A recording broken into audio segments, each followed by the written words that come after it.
Nous avons beaucoup discuté avec le maire de Marseille et l'amendement que nous avons proposé a été un amendement d'équilibre, résultat de tout ce que nous avons entendu aussi avec les autres maires, avec la présidente de la métropole.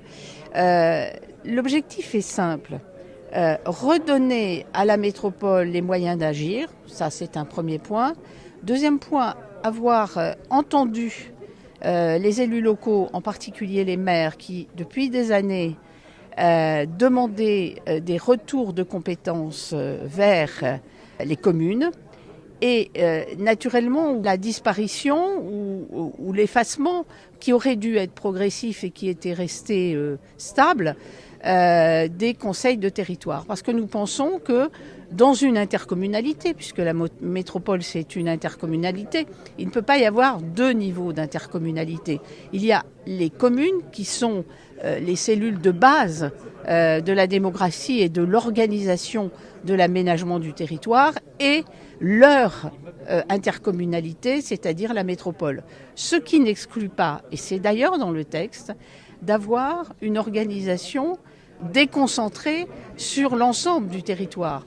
Il est bien évident que sur les compétences, par exemple, des collectivités territoriales que sont les communes, si elles ont besoin de se regrouper sur une thématique, sur une de leurs compétences pour faire un syndicat, par exemple, elles ont le droit.